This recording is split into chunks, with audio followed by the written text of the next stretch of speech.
Pernahkah kamu membayangkan bagaimana minyak mentah dari perut bumi bisa berubah menjadi bahan bakar yang kita gunakan setiap hari? Semua itu terjadi di kilang minyak dan gas. Namun di balik proses yang kompleks ini, terdapat bahaya tersembunyi, titik-titik rawan kebocoran gas. Kebocoran ini bisa memicu kecelakaan serius, mengancam nyawa pekerja, bahkan menimbulkan dampak besar bagi lingkungan.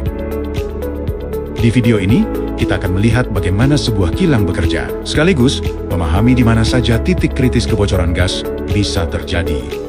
Minyak mentah dari sumur atau terminal awal dialirkan melalui pipa menuju kilang dengan bantuan pompa transfer. Aliran ini pertama kali masuk ke vessel. Di dalam vessel, minyak ditampung sementara untuk menstabilkan aliran sekaligus dipisahkan dari air dan kotoran padat. Pada titik ini, kebocoran gas bisa terjadi di sambungan pipa, katup, atau sistem venting di atas vessel. Selanjutnya, minyak mengalir ke pump house. Pompa besar di sini menambah tekanan agar aliran tetap konstan menuju unit berikutnya. Titik rawan kebocoran gas pada pump house ada di seal pompa, flange, serta jalur pipa bertekanan tinggi yang terus bekerja non-stop.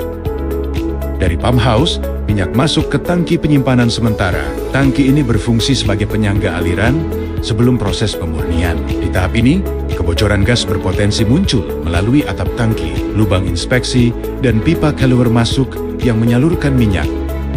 Minyak kemudian masuk ke desalting unit untuk dibersihkan dari pengotor yang bisa merusak peralatan kilang. Potensi kebocoran gas pada desalting biasanya ada di bagian pipa pencampuran, valve, serta sistem pembuangan air hasil pemisahan.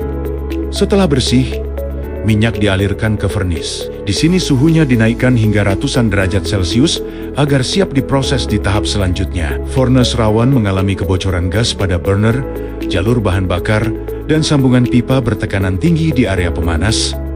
Minyak panas kemudian masuk ke distillation tower. Menara tinggi ini memisahkan minyak menjadi berbagai fraksi. Bagian atas menghasilkan gas, LPG, dan nafta atau bensin. Bagian tengah menghasilkan kerosin dan diesel, sedangkan bagian bawah menghasilkan fuel oil, residu, dan aspal. Titik kebocoran gas bisa terjadi di tray, katup pelepas tekanan, serta jalur pipa keluar masuk produk pada menara ini.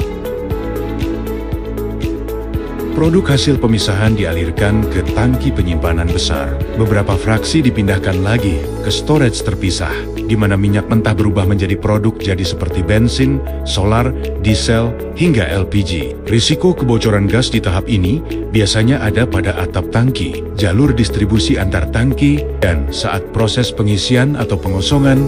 Tahap terakhir adalah distribusi. Produk yang sudah memenuhi standar disalurkan melalui jaringan pipa ke terminal, diangkut dengan mobil tangki ke SPBU, dengan kapal tanker, hingga dalam bentuk tabung gas untuk rumah tangga. Dari proses panjang ini, kita bisa melihat bahwa hampir setiap tahap di kilang memiliki potensi kebocoran gas yang berbahaya. Satu kebocoran kecil saja bisa memicu kebakaran, ledakan, atau pencemaran serius. Karena itu, mengenali titik-titik kritis ini adalah langkah awal untuk mencegah bahaya yang lebih besar. Dan di video selanjutnya, kita akan membahas mengapa penggunaan gas detektor di area-area tersebut menjadi hal yang wajib.